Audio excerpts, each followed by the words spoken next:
అందించడం, మనం వైద్యం అందించడం అతి తక్కువ ధరకి, అలాగే నాణ్యమైన అంటే అంతర్జాతీయ ప్రమాణాలతో కూడిన వైద్యాన్ని అందించడం. ఇవాళ మన భారతదేశంలోనే ఉత్తమ సింగిల్ స్పెషాలిటీ క్యాన్సర్ హాస్పిటల్ ఒకటిగా మన Basavatarakam hospital, Basavatarakam Indo American cancer hospital research ఇన్స్టిట్యూట్కి స్థానం కల్పించడం. ఇవన్నీ కూడా అందరు కూడా ఇందులో భాగస్వామ్యం ఉంటుంది. పనిచేసి అంటే యథారాజా తథా ప్రజ అన్నట్టు మరి మనం సంకల్పం నడిపించేవాడు. ఇవన్నీ ఇంతకుముందు నా ముందు కూడా కోడెల శివప్రసాద్ గారు అయితేనేమి, కాకర సుబ్బారావు గారు అయితేనేమి, ఎంబీబీఎస్ మూర్తి గారు అయితేనేమి, వెంకటేశ్వర్లు గారు అయితేనేమి, వీళ్ళంతా కూడా, అలాగే మన పోలవరపు తులసి గారు అయితేనేమి, నాగవరావు గారు అయితేనేమి, నూరి దత్తాత్రేయుడు గారు అయితేనేమి, లేకపోతే దశరథ రామరెడ్డి గారు అయితేనేమి, వీళ్ళందరూ కూడా అందరి యొక్క సహాయ సహకారాలతో ఇవాళ ఆసుపత్రిని నాకు ముందు కూడా బోర్డ్ ఆఫ్ ట్రస్టీస్ ఎవరైతే ఉన్నారో వారందరి సహాయ సహకారంతో ఈ స్థాయికి తీసుకురావడం జరిగింది. ఇక హిందూపూర్ నా నియోజకవర్గం ఉంది. అంటే హిందూపూర్ నాన్నగారు 3 సార్లు ప్రాతినిధ్యం వహించడం, తర్వాత ఇప్పుడు నేను ఇది 3వసారి గెలవడం, ఈసారి 3వసారి కూడా నేను ప్రాతినిధ్యం వహించడం, అక్కడ నీటి కొరతను తీర్చడం, అలాగే ఇంకెన్నో నాన్నగారు కూడా అక్కడి నుంచి మొదలు పెట్టారు. ఎందుకంటే అప్పుడు ఆయన ముందు ఊహించలేదు దగ్గరలో ఏదో ఇంటర్నేషనల్ బెంగళూరు ఇంటర్నేషనల్ ఎయిర్పోర్ట్ వస్తుందని. కానీ అటువంటిది ఆయన ఆనాడే పారిశ్రామిక వాడ ఇండస్ట్రియల్ ఎస్టేట్ అక్కడ స్థాపించడం, ఇవాళ భౌగోళికంగా దానికి ఎంతో ప్రాధాన్యతను సంతరించుకుంది హిందూపురం నియోజకవర్గం. ఇవాళ పరిశ్రమలు రావడానికి, అక్కడ స్థానికంగా ఉపాధి కల్పించడానికి అయితేనేమి కియా వచ్చింది. అలాగే ఇంకెన్నెన్నో బహుళజాతి సంస్థలన్నీ కూడా ఇప్పుడు రావడానికి ఉన్నాయి. ఆ పని మీదే నేను ఇటు ముందుగా మా వాళ్ళందరితో కలిసి మా ఈ యొక్క ఏదైతే నాకు పద్మభూషణ్, అలాగే నాకు ఇప్పుడు ఈ book of world records London లో నా పేరును చేర్చడం, అంటే మొట్టమొదటి కళాకారుడు నేను మన భారతదేశం నుంచి. అలాగే నా సినిమా ఏదైతే నెలకొండ భగవద్గీశ్వరి అత్యుత్తమ 2023 గాను అత్యుత్తమ రీజనల్ లాంగ్వేజ్ మన తెలుగు భాషకి అత్యుత్తమ చిత్రంగా దాన్ని అన్ని ఒకదాని వెనక ఇట్లా నాకు ఈ విజయాలు దక్కడం, అంటే నా విజయాలుగా భావించను, ప్రజల విజయాలుగా భావిస్తాను నేను ఎప్పుడు ఏదైనా. ఎందుకంటే ఎప్పుడు అంటుంటాను, ఏదైతే పదవులకు నేను అలంకారమో కానీ పదవులు నాకు ఎప్పుడు అలంకారం కాదని. కానీ ఇదేంటంటే ఇంకా మంచి సినిమాలు తీయండి, లేకపోతే మంచి కార్యక్రమాలు, మంచి సినిమాలు తీయండి, ఇంకా మంచి చూడడానికి మేము ఉన్నాం అని మనం ఇవ్వాలి ముందు ఏదైనా సాహసించి. అయితే అటువంటి సినిమాలు ఆయన ముందు ఆలోచనతో తీయడం జరిగింది. అలాగే ఏదైనా మనం పూనుకోవాలి ముందు. మనం ఏమి దేశం మనకేం చేసిందని కాదు, మనం దేశానికి ఏమి చేసాం అన్నది ముఖ్యం. సో అలాగా ఈ యొక్క మంచి ఇవన్నీ కూడా ఒకసారి మా కుటుంబ సభ్యులు అంటే మా ఇక్కడ గ్రామస్తులు అయితే మీ అందరితో కూడా ఈ సంతోషాలన్నీ పంచుకోవాలని ఇక్కడికి నిన్నదాకా నేను అఖండ డబ్బింగ్లో ఉన్నాను. హిందీ తెలుగు ఎప్పుడో చెప్పేసాను, అది 5 రోజులు పట్టింది, 4 రోజులు అయిపోయింది. అంటే నేను చెప్పేది మన తెలంగాణ రాష్ట్రంలో కూడా వరదలు వచ్చినాయి. అక్కడ అటు కామారెడ్డి జిల్లా అయితేనేమి, జగిత్యాల జిల్లా అయితేనేమి, వర్షం వల్ల వరదల వల్ల ఎంతోమంది ప్రాణాలను పోగొట్టుకున్నారు, ఎంతో ఆస్తి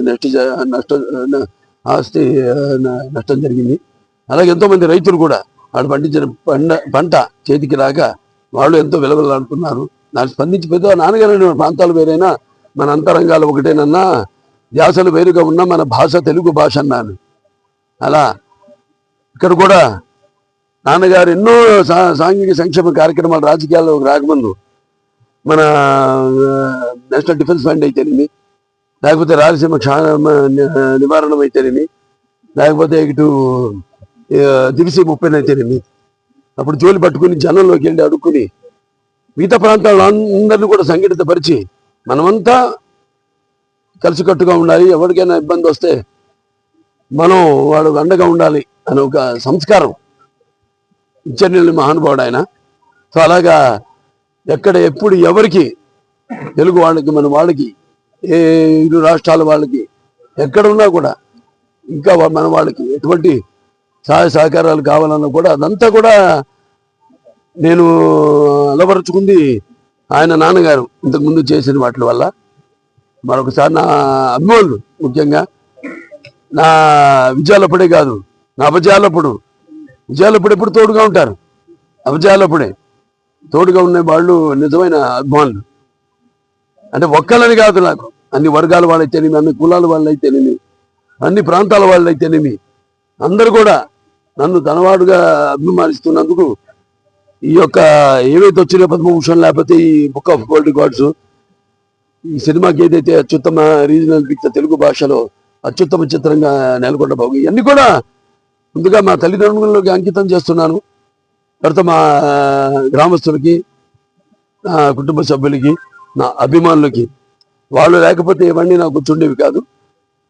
సో వాళ్ళందరూ కూడా నా కృతజ్ఞతలు చేసుకుంటూ ఇంకా ముందు ఇది చెప్పాను ఇంతకుముందు, పదవులకి నేను అలంకారం ఏమో కానీ పదవులు నాకు ఇప్పుడు అలంకారం కాదని, నన్ను వెన్ను తట్టి ఇంకా మంచి సినిమాలు చేయమని, ఇంకా మంచి ఎటువంటి కార్యక్రమాలు ఎన్నో చేపట్టమని నన్ను ప్రోత్సహించడంగా భావించి ఇక ముందు ఇంకా మీరు ఇచ్చిన ఈ ప్రతిసారి ఇప్పుడు కాదు, మొదటి నుంచి కూడా నా మొదటి సినిమా తాతమ్మ కల్లోనే నేను నాకు ఉచ్చమైన నటుడిగా నాకు అవార్డు రావడం, అలా ఆ సినిమాలో ఏదో నాకు రాష్ట్రపతి అవార్డు ఇచ్చినట్టు చూపించడం, ఇవాళ ఆ తాతమ్మ కళ నిజంగా అవడం, అది నా పూర్వజన్మ సుకృతంగా భావించుకుంటూ మరి భావసురాన్ని జన్మాంతర సౌహృదాన్ని పోయిన జన్మలో కొంతమందితో పరిచయం ఉండడంతో ఈ జన్మలో ఒకళ్ళు దాన్ని పొందొచ్చు అంటారు. కానీ ఇన్ని వేల లక్షల కోట్ల మంది అభిమానుల్ని పొందడం అంటే అది ఏ జన్మల అనుబంధమో, ఏ రుణానుబంధమో, ఏ విడదీయలేని అనుబంధమో కదా నాకు అనిపిస్తూ ఉంటుంది. సో మరొకసారి అందరికీ మా ప్రజలందరికీ కూడా నా కృతజ్ఞతలు చేసుకుంటూ, పిల్లలు ఉన్నారు, యువతరానికి ప్రతినిధులు, నవతరానికి నాయకులు, భావితరాలు, భారతదేశం మహాశక్తి. ఇవాళ మనం చూస్తున్న ప్రపంచంతో ఎంతగానో కుదించుకుపోయింది. ఇన్స్టాగ్రామ్ వల్ల అయితేనేమి, వాట్సాప్ల వల్ల అయితేనేమి, ఫేస్బుక్ల వల్ల అయితేనేమి, ఈ సోషల్ మీడియా వల్ల అయితేనేమి. కానీ ఏదైనా మంచిగా వాడుకోండి, మంచి భవిష్యత్తు ఉంటుంది మీకు అని నేను మొన్నే చూసాం. మనం అది ఎవడో చాటింగ్ చేస్తుంది, దాంతో ఎటువంటి ప్రమాదానికి తనని చంపుకుని తను చంపుకుని అలా కాకుండా ఏదైనా అంత మంచిగా మనం వినియోగించుకోవాలి. అప్పుడే అఖండాలో నేను చెప్పినట్టు ప్రకృతి సహకరిస్తుంది. వాళ్ళ అఖండ రాబోతుంది రేపు, అంటే 25 కాదు, నేను సినిమా డేట్ చెప్తాం, డిసెంబర్ మొదటి వారంలో వస్తుంది. ఎందుకంటే సినిమా ఎంత ఉందంటే పవన్ మన తమ్మనికి నేను నాకు ఇచ్చిన టైం సరిపోదు. ఆ సినిమాకే సబ్బు పరులు పేలిపోయి. ఇప్పుడు ఈ సినిమా ఎలా ఉంటుందో ఆలోచించండి. దీనికి 150 ఎంత ఉంటుంది ఈ సినిమా, రెట్టింపు కాదు. సో అటువంటిది సినిమా బాగుండాలి, మంచి ఉద్దేశంతో సినిమా తీసాం. ఇవాళ అప్పుడు తీసాం, దాని గురించి చెప్పాను. ఇప్పుడు ఈ సినిమాలో సనాతన హైందవ ధర్మం గురించి, మన హిందూజం అయితేనేమి, మన హైందవ సనాతన ధర్మం అంటే ఏంటో, అంటే ఒక కులానికి ఆపాదించకుండా అసలు సమాజం గురించి ఈ సనాతన హైందవ ధర్మం అంటే, అలాగే చాలా ఉన్నాయి విషయాలు సినిమాలు.